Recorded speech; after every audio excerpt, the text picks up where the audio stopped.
Do you ever look back on a period of time in your life and you think, how did I do all that? Why did I do all that?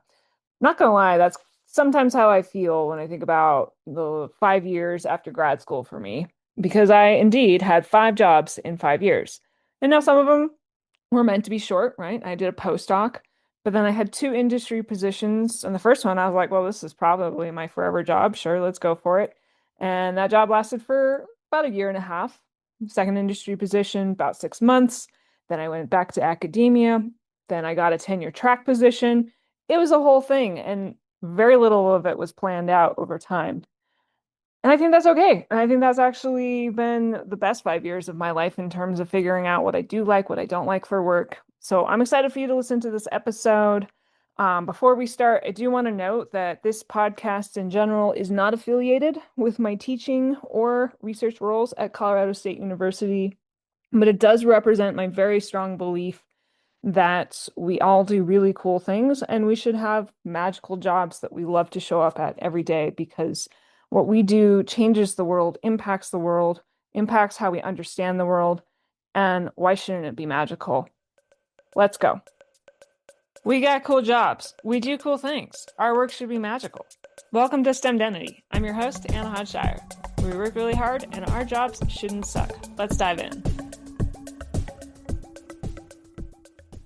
Hey, welcome back to another episode of STEMdenity. So I am recording this on a Sunday morning, and I like to do a lot of bulk cooking on Sundays, right? Eat for as long as I can during the week. Leftovers do not bother me. So I'm cooking, I don't know, five, six things at once, and one of them is some beans that I'm cooking up in my Instapot.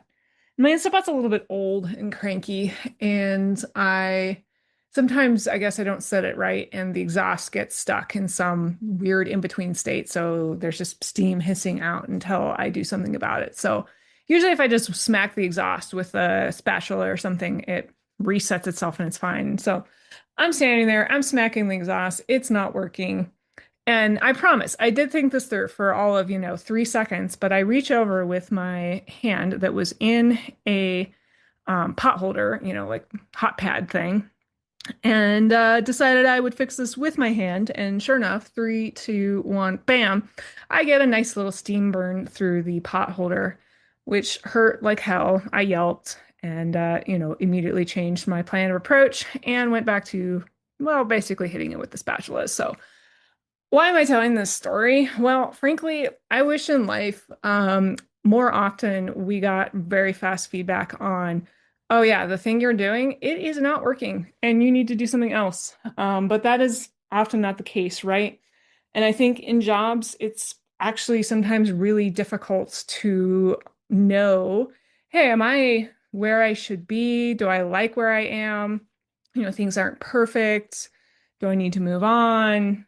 Really only, not only, but often the most immediate feedback we might get for do I need to leave this job or not is getting fired, right? Which is extremely unpleasant in its own right and not necessarily something I recommend people have to go through.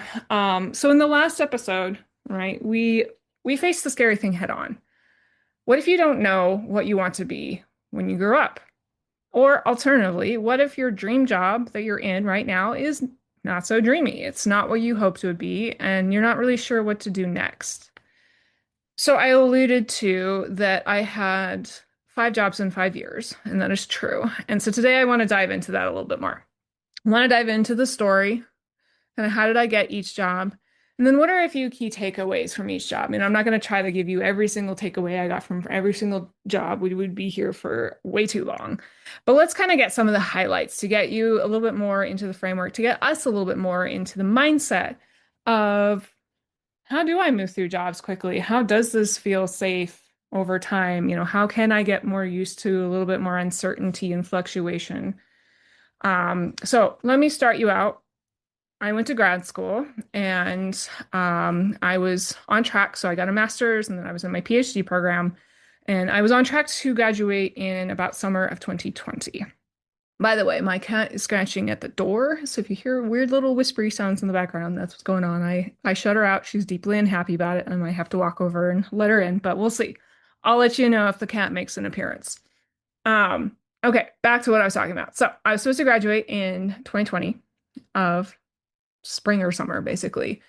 And so the summer before, August to be specific, 2019, I had the opportunity to go to a very la-di-da swanky conference. It's one of the Gordon Research conferences. If you are familiar with these, look them up if you're not, or don't look them up. It's not that important. But at least back then, I don't know if these have changed because I've never been to one since, but back then they were intended to be smaller, invite only. I think they had a cap of like maybe 250 people. And my advisor got an invitation to go, and he was able to take one person with him. So he invited me as I was one of his senior grad students, and it was a really good fit for what I was doing. It was the Gordon Research Conference for Atmospheric Chemistry, and it was out in Maine in this, I want to say it was Sunday River. It's a ski resort out in Maine. I might have gotten the name wrong, but pretty sure that's right. So what you have to do, we live in Colorado, so we go to Denver Airport, fly out to Portland, Maine, and then we have to drive somehow to the Sunday River Resort, which is maybe 2, 3 hours away from Portland, Maine. And my advisor's a very good planner. So he, got in there, he planned this trip. He was going to rent a car when we got to the Portland airport, and we were going to drive. And as is the way of the thing, there's a lot of people in Colorado who do similar things to what I did during grad school. And so more Colorado people were going, and we ran into someone that I didn't really know. I kind of knew who he was, but not really, in the airport. And my advisor was basically like, hey, do you have a ride for getting out to Sunday River? And this guy said, no, I do not have a ride. Um, so not as strong on the planning, perhaps, but it all worked out, as you're about to hear. So I'm going to not necessarily name names, not for any real reason, just to kind of keep it generic, but we'll call this guy Joe for the purposes of this story. So Joe and my advisor and I all get in this rented car, and we're driving along, and we decide to stop at a gas station because, it's a long drive. And while we're getting snacks, Joe's asking me about, when are you thinking about graduating? Oh, next summer. What are you going to do next? Oh, I don't know. Um, and Joe just looks at me, and Joe works at a small company in the town that I'm going to school, Colorado State University, and says, oh, well, we've been thinking that we could use a data scientist at our job, or sorry, our company. Would you be interested? And I'm just like, oh, well, I mean, yes, probably. Tell me more, right? So we talk about it a little bit during that conference. And there wasn't, an official job offer, but it was a pretty solid, like, hey, like, you want to come work for us?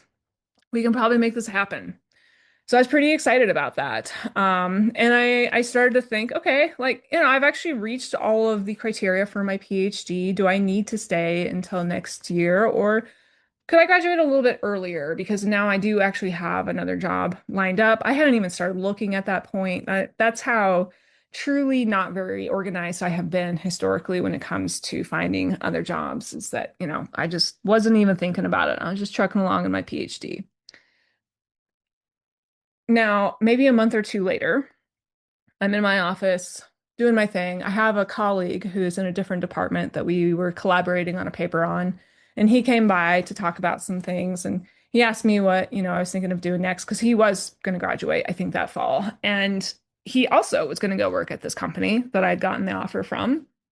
And I was like, yeah, I'm, super excited about this. We're thinking maybe next year, but I'm not totally sure. And my colleague that I was doing the collaboration with, he said that his current advisor was looking for a postdoc in a field that was pretty dissimilar to mine.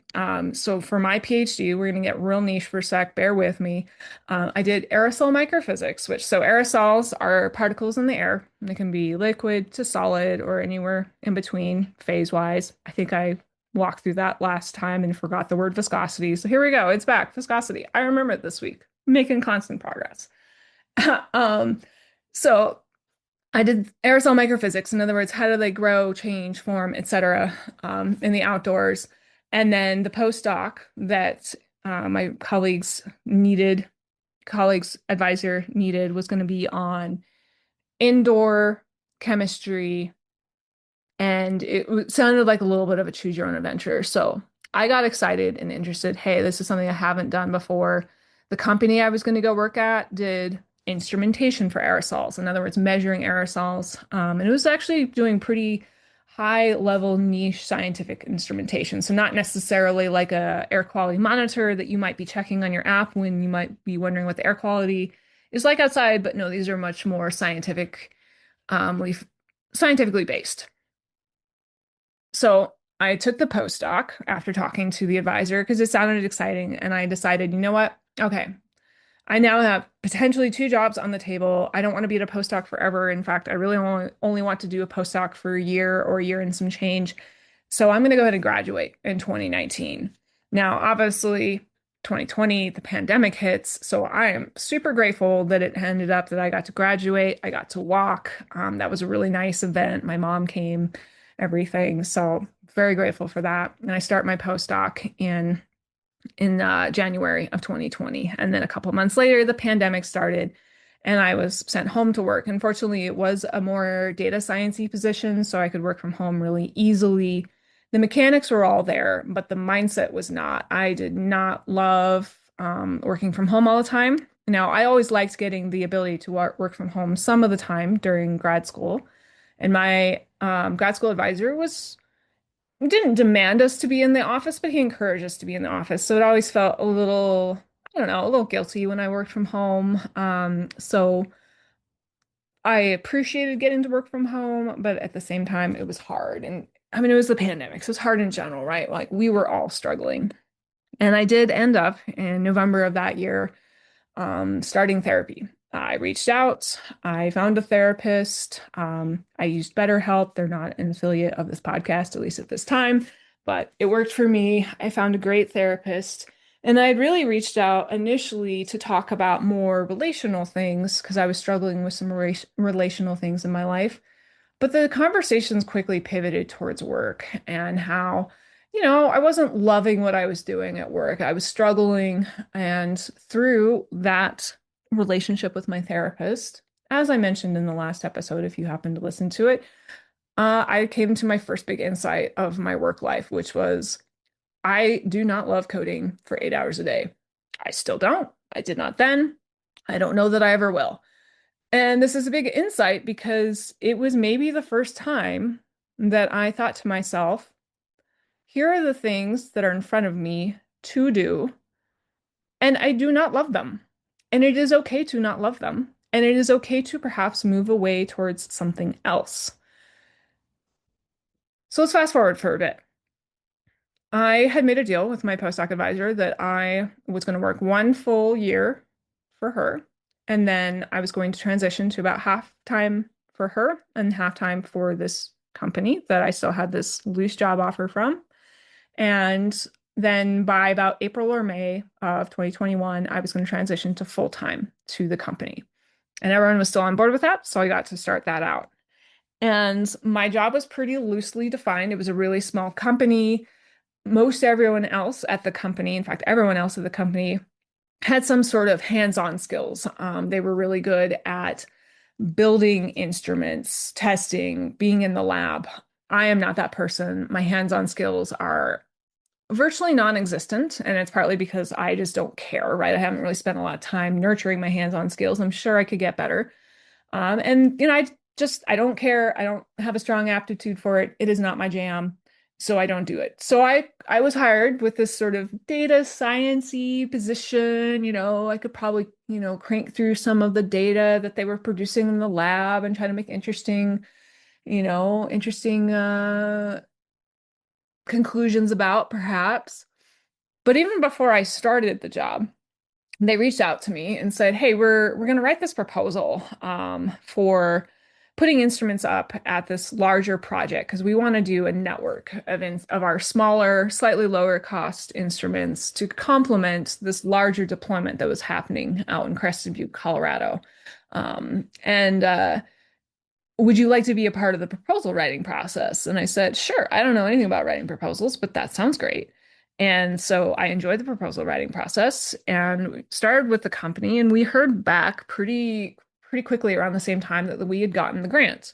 And my two colleagues who co-wrote the grant were kind of like, yeah, we don't mind running projects, but I mean, we'd rather be in the lab or doing other things or whatever. So I was given the opportunity really quickly to take on this project. I'd never been given my own project. I'd never led other people. I'd never, done all these things, but I was excited. I like trying new things. And so I dived into it pretty hard. And I quickly discovered like I actually like doing this more project management type role. There was a ton of logistics involved because it was a pretty big deployment out to Crested Butte, Colorado. We had 6 different sites around in the mountains, and I really enjoyed it. And then because we were a small business, we were writing a lot of what are called SBIRs. I frankly do not remember what that stands for. It's small business something something, an I and an R. Um, but we were writing SBIRs to get a little bit of seed funding to help do the R&D to develop these instruments that then we were going to try to commercialize and sell. So I got really involved in that. And to be honest, looking back at that job, I was in that job for about a year and a half, and I maybe spent 2 weeks total doing anything that looked like data science. Right? I did not spend my time coding. I took the lesson I learned with my therapist and I dove in and no one said anything, right? I was doing things that mattered to the company. I was helping bring in money. I was clearly having a good time. And the role that they sort of vaguely hired me for was not actually that essential as it turned out. So this job, I really started to learn, hey, you can kind of start to craft what you're doing. As long as you're still providing value and you have support and communication, and you just try things and maybe your job is not going to look like what it looked like on paper when you signed the contract. Now, I love this job. It was great. And also, there were some issues with the upper management. Everyone I worked with was fantastic. The upper management had different ideas. And I think the real kind of final straw for me was that my immediate boss, the one who gave me the job offer, a while back in a gas station in Maine, he and I talked for a little while. And I would kind of describe like I'm super excited about doing these things, really leading on this kind of scientific development, not necessarily sitting there doing the data work myself. We even, gotten other people to do some of that work because there was still a need. And my boss agreed, and we went to the upper management and we put forward this proposal for a promotion for me and a new role, a new official role rather than kind of the unofficial role that I'd taken on. Um, and the upper management said no. The upper management basically was like, we hired you to be a scientist and you need to be a scientist. We do not care that you wish to do more of a business development, science development role.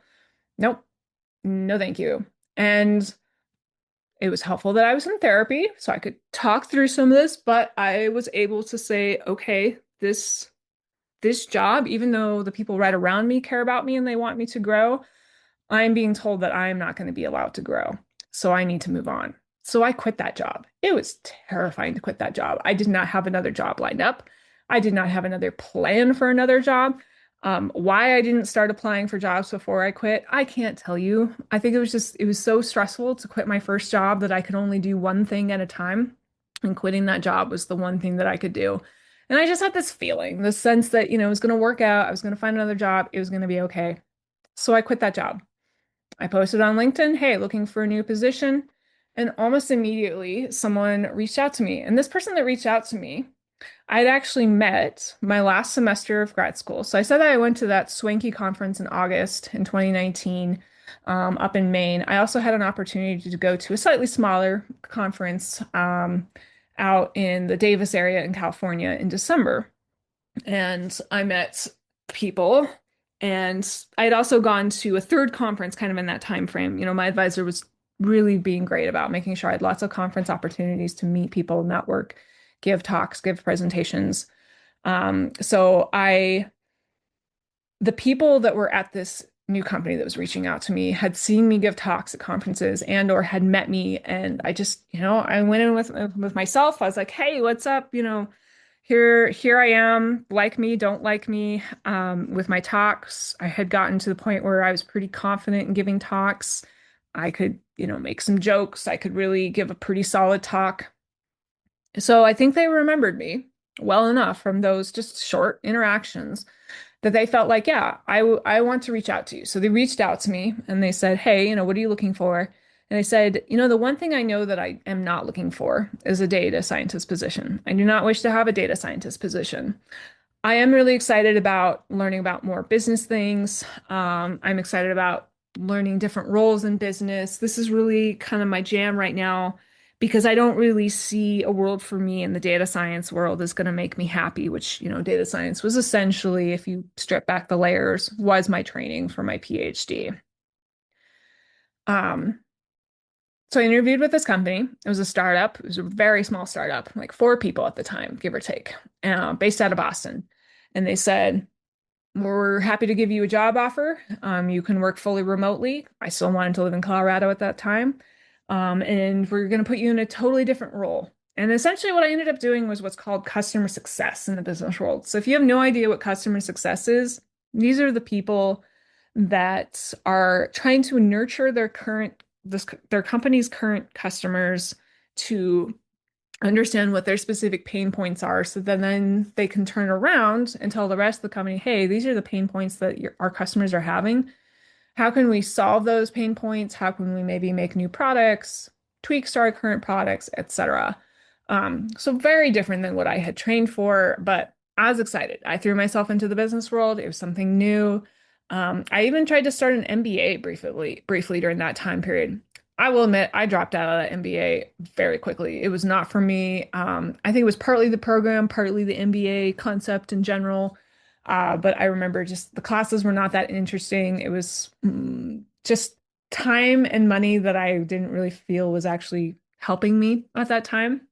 Now, who knows? Maybe in 5 years, I'll go back and try to do another MBA. But at that time in my life, it was not the right role. So I'm cruising along, trucking along, and then like I gotta admit, I wasn't like the happiest. Customer success was kind of a grind. It was a pretty small company. We didn't have that many company or many customers, but I was trying things out and I was being pretty enthusiastic. And 6 months into the job, I was fired. Just they reached out, they said, hey, sorry, this isn't working out for us. We considered what we really need at this point in time because we're so small. We really need a data scientist. And, I'd already said at the very beginning, I don't want to be a data scientist.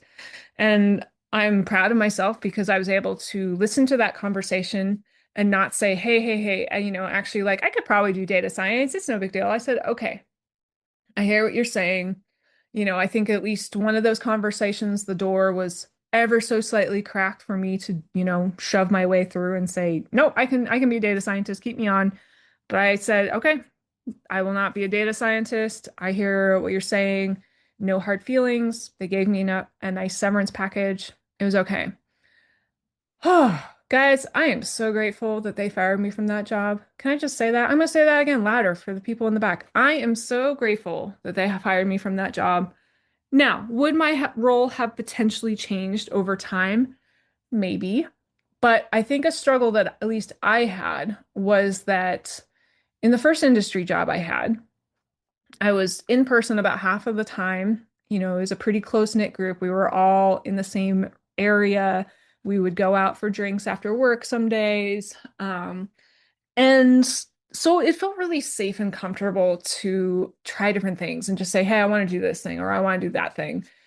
With this second industry job, I didn't know the people as well out the gate, and I didn't have that in-person interaction, right? Because they were in Boston, and I flew out once to meet everyone in person. Um, and I didn't feel as safe and confident about asking to do new things. And it felt because the company was so small that I needed to just sort of do what I was told, plus help out on random things, right? I didn't just do customer success. There were a few little things here and there that I would help out with. We do company planning, etc., that I was happy to be a part of. But I just didn't stretch myself that much in that role because it didn't feel like I could. And I don't know if that's true or not. Like maybe I could and should have, but I didn't, and that's okay. But ultimately, I don't really see a role in which I would have absolutely loved that job in the long run. All right, so here I am. I have quit a job and then been fired from a job in basically a 7 month span. Oh boy, what next? I had no idea. I was like, I don't know. The second company I worked at also did aerosol type instrumentation.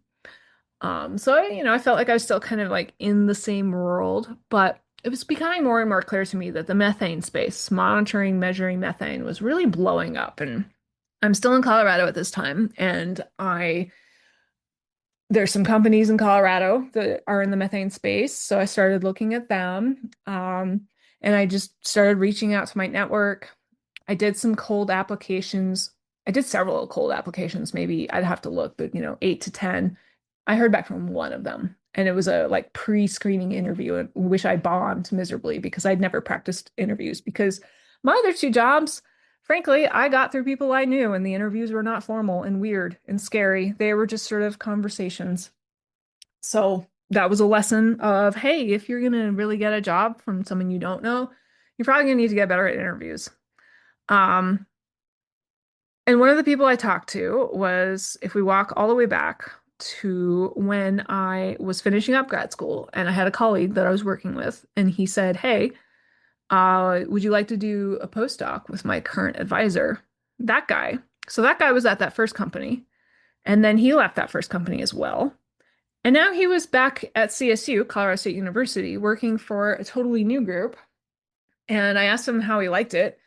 And he's kind of described it to me. And I was like, honestly, this sounds more like a small business than anything. And my favorite thing about being in industry was that small business vibe, that a little bit of you get to try a lot of different things, you get to work together as a team. The work might be a little bit more, say, deliverable based rather than perhaps pure science based, right? Where, an example would be my PhD felt very pure sciencey, right? Like I researched very specific niche things and I came up with academic papers that probably have been read by maybe 20 people in the world. And, I don't know how much they help the world at large, hopefully to some small degree, but eh. Whereas, in industry, we were making things to sell to people, whether that was a device or software or information. The second company, it focused more on criteria air pollutants. In other words, the pollutants that are, or at least were, regulated by the EPA. Here we are in 2025, a little uncertain what's going to happen with all of that. Um, so we were being able to tell people, hey, this is your air quality. This is the air that you breathe. And I really liked the more applicable feeling of that.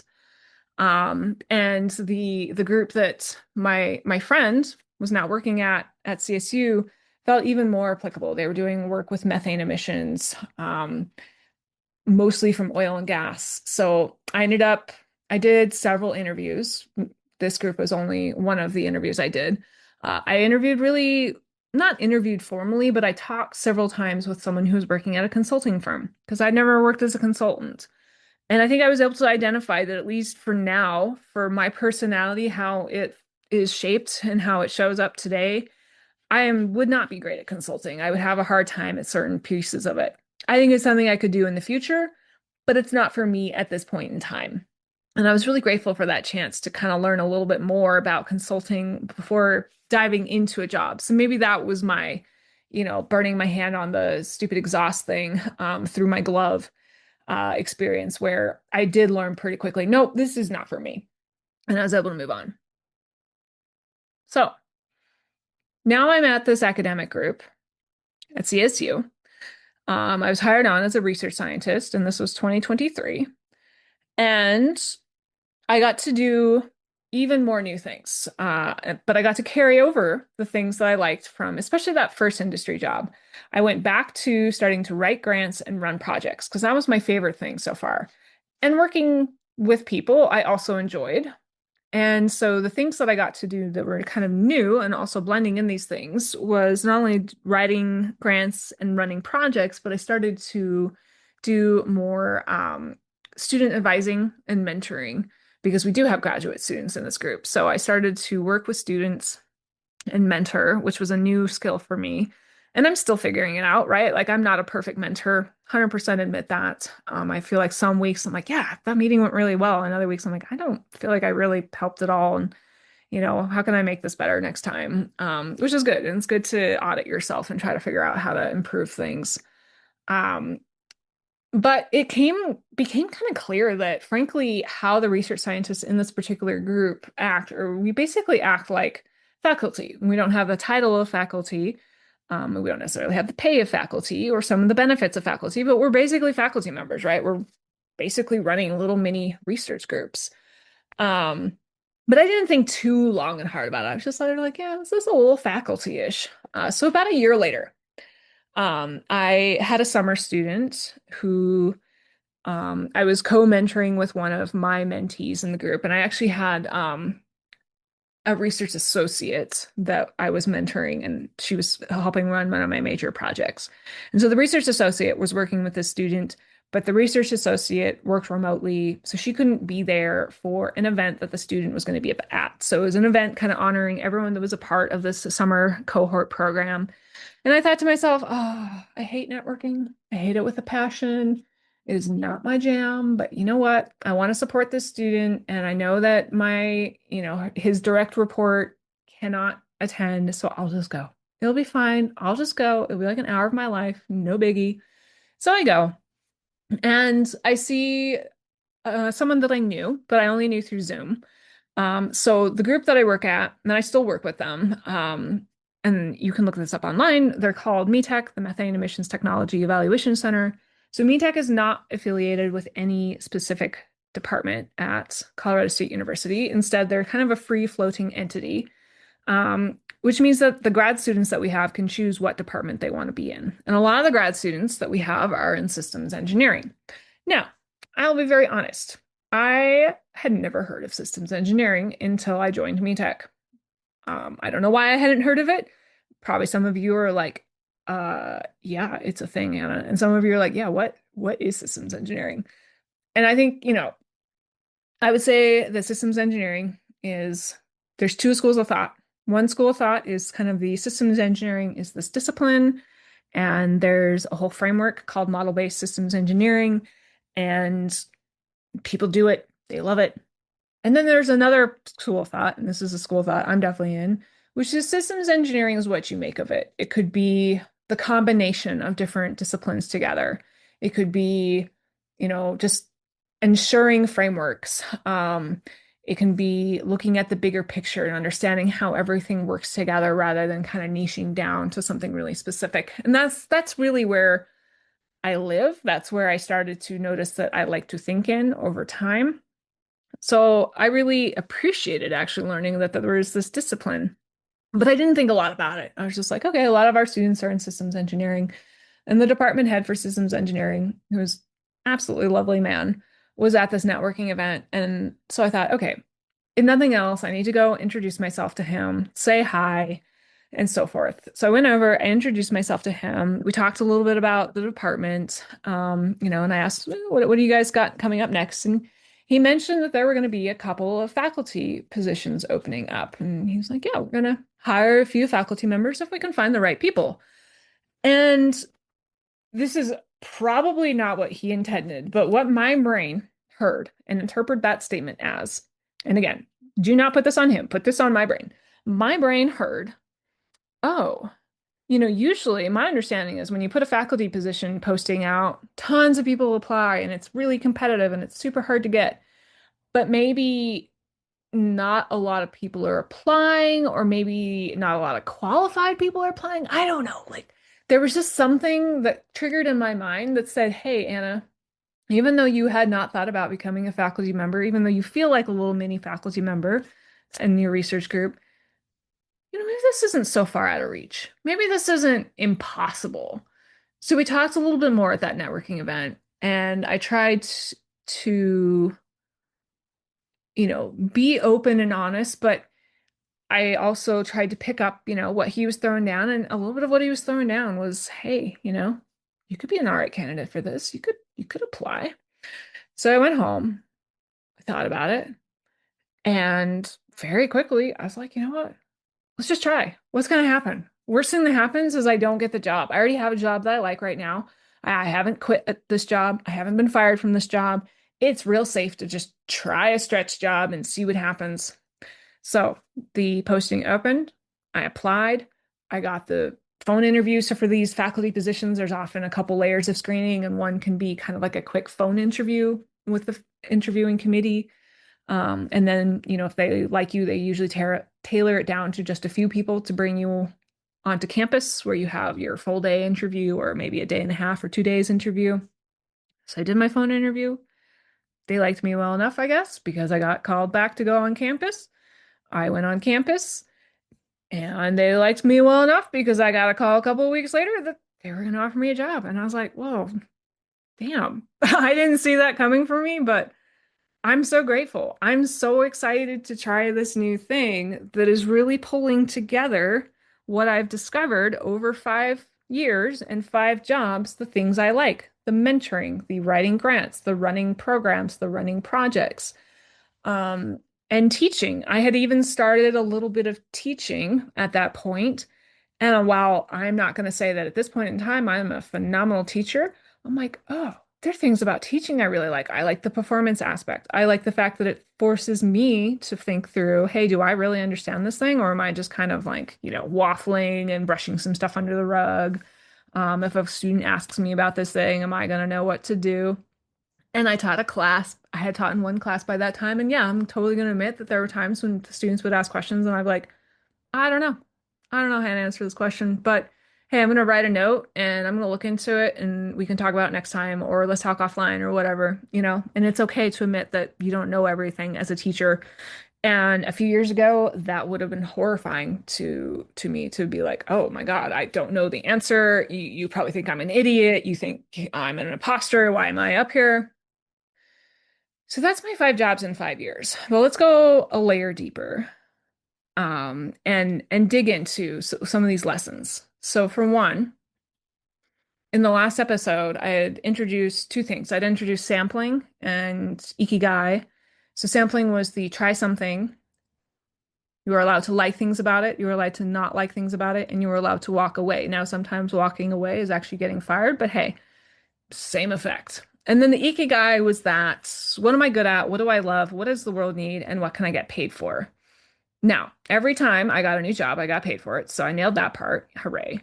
But I leaned into that sampling. I learned what I like. I learned what I don't like. Now I can guarantee you in this faculty position, there's still going to be things I don't like, right? I don't believe there's a job out there, at least for me, that is going to have nothing but sunshine and unicorns, right? There's always going to be stuff. And I'm like, meh, it's not my favorite.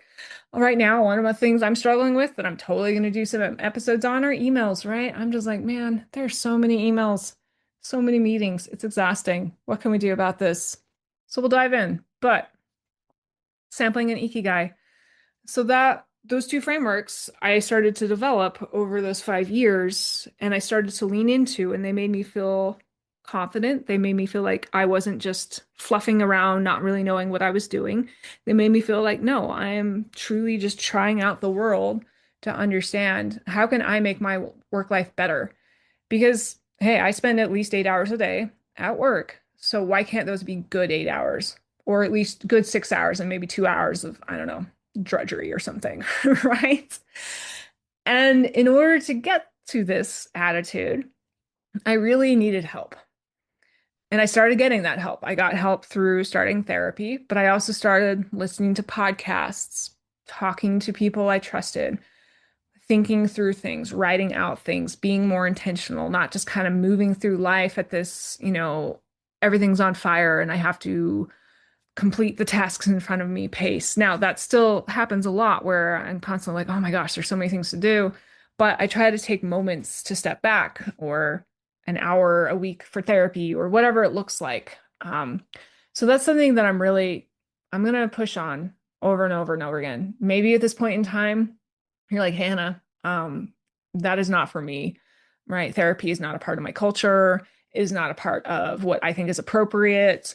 I cannot afford therapy, whatever it might be, which by the way, if you cannot afford therapy, look into what your insurance covers. If you're a student, look into what your school covers. There are a few options for helping make therapy more affordable.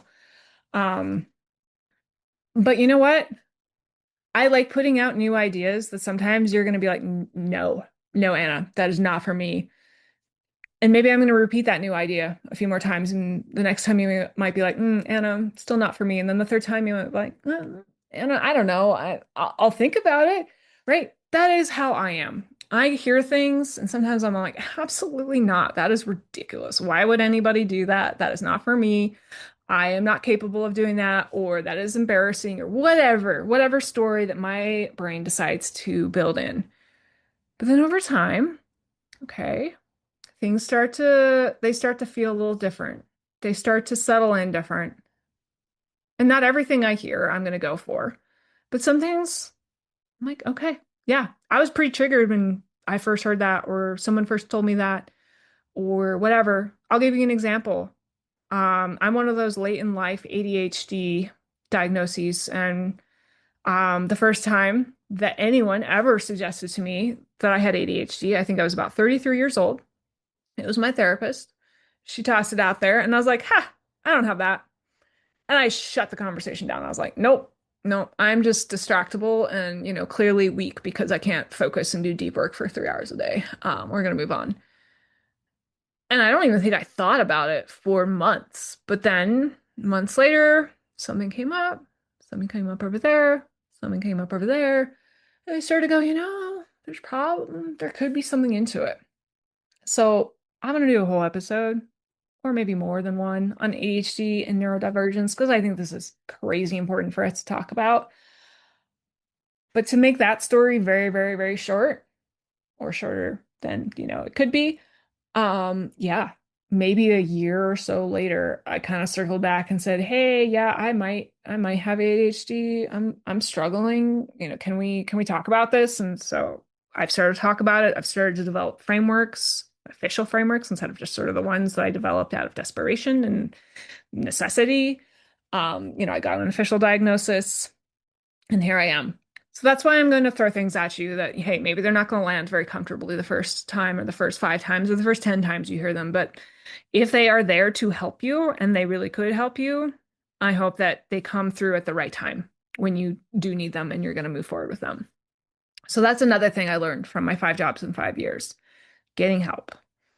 And then, frankly, all of those jobs, if you listen back to my story, I'm like, well, I talked to this friend and I talked to this person at this conference and da, da, da.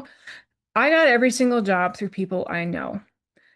Every time you get an opportunity to do even just a little bit of networking, take it. I know that most of us do not like networking. I hate networking. I hate it. I hate it. I hate it. I don't mind networking if I have a specific purpose, like a job, a task, someone to go talk to. But if you just dump me in a room full of people, like I don't know, a big poster session or something, or a, after conference event, I'm just like, oh my gosh, who do I know in this room that I can go stand by and, feel uncomfortable with? It is not my jam, but I did it and it's really paid off. So I'm going to tell you, every single time you get an opportunity, take it. I think we've entered into maybe a more, even more uncomfortable time period, especially with younger people going to school during COVID.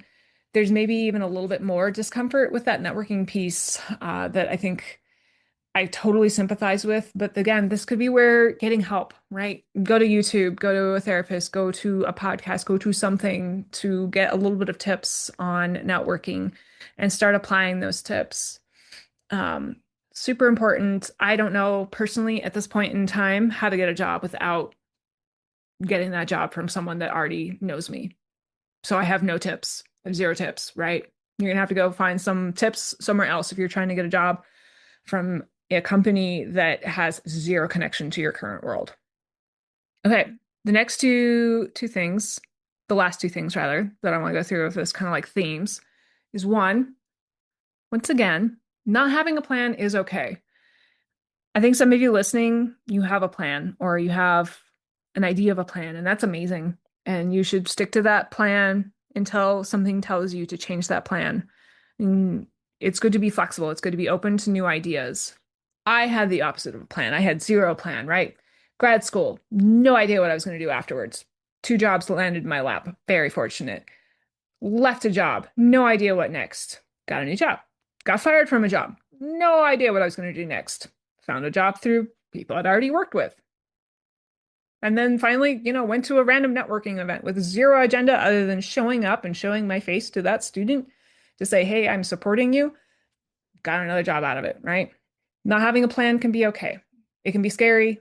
It was really scary to get fired. Oh my gosh. I was going on a little vacation literally that weekend. And I pretty much just had to say, okay, Anna, I know that all you want to do is look at jobs to apply to, but this vacation is really important to you, and you need to just put your phone down for 2 days and do the little vacation. And those jobs are going to be there for you when you get back. And they were. And it was really hard. And I definitely looked up some jobs periodically throughout that vacation. But, right, these things are scary, but you will make it through. I promise. And that brings me to my last theme, which this is a saying that I've heard from a few different people, from a few different coaching type programs that I've been in. And I really like it, even though, sometimes it rankles me. And it's life happens for you, not to you. I'll say that again. Life happens for you, not to you.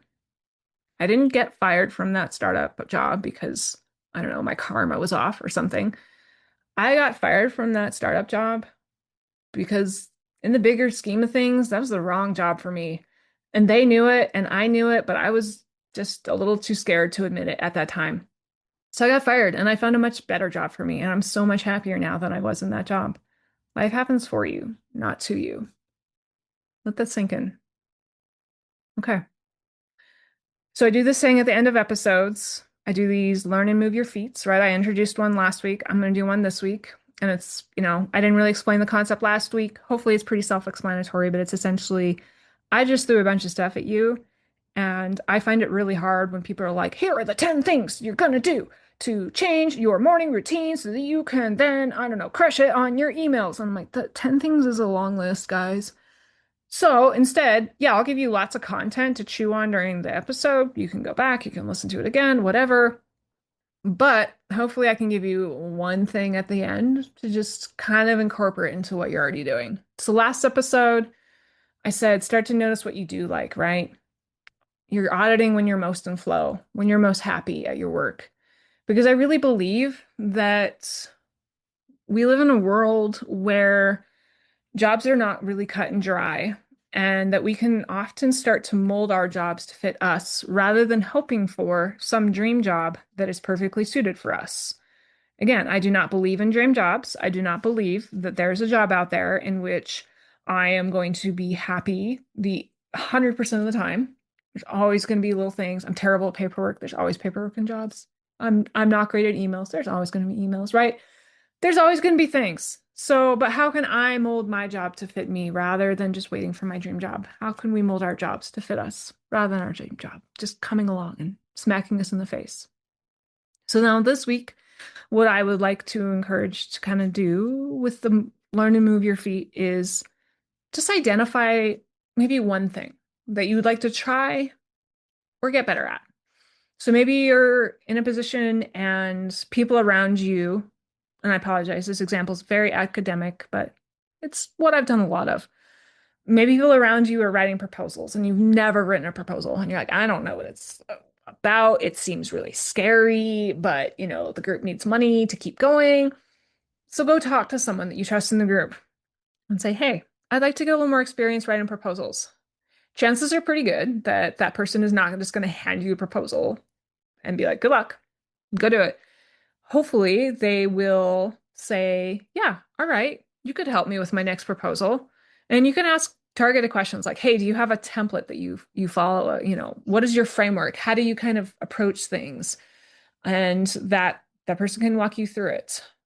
Proposal writing is not a mystery, I promise you. It is actually really doable and it's pretty fun. You got to be creative. You got to think about, hey, what would future me like to do? What would future me like for the group to do? So that's an example, right? But just identify one thing you'd like to try, or one thing that you've maybe done in the past you haven't done for a while, and you'd like a few more opportunities to work on that to get better at it, right? Start to mold your job to fit you rather than waiting for your dream job. Okay, and then the last thing that I like to wrap the episode up with is song of the week, right? I love music. I'm gonna make a Spotify playlist probably and link this, but also try to just link the individual song. I'm recording this in November of 2025, and fall is basically over, but there are still some trees out there that are holding on to the leaves, looking spectacular. Fall's my favorite time of year. I love the leaf change. I love the light change. I love the temperature change. Like, there's just the only bad thing about fall is that fire season can really kick up. I live in the Rocky Mountains, right? I'm still in Colorado. In some years, it gets really smoky, but this has been a blessedly clear fall. We had 1 week of smoke. And other than that, it's been fantastic. So, song of the week called In the Fall. It's by Future Islands. I love Future Islands so much, guys. They're so fun. And their singer, his voice is incredible. Like, I cannot describe it. You just got to go listen to it. This particular song is a collab between Future Islands and Katrina Ford. So, In the Fall, check it out. Super fun song. Have a wonderful week. I'll be back soon. We're going to keep digging in on this stuff. Don't worry. Don't be overwhelmed. It's not that much. Learn and move your feet. ID one thing you'd like to try and or get better at. You can do this. We'll talk soon. Bye. Thanks so much for listening. You're awesome. If you have a friend that you think would benefit from this, I would love it if you shared with them. You can subscribe to STEMdenity on any of your podcast apps that you listen to. You can follow us at Instagram, STEMdenity. You can follow me on LinkedIn, Anna Hodshire. The music was by XSF, also on Instagram. And if you're working on building up a team of people around you who are supporting you, who are helping you find your most awesome, lit up STEMdenity, I would love to be potentially a part of that team.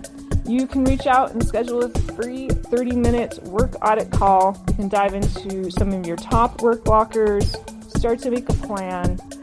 The link is in the show notes for scheduling that. I really appreciate you, and I can't wait to talk again next week.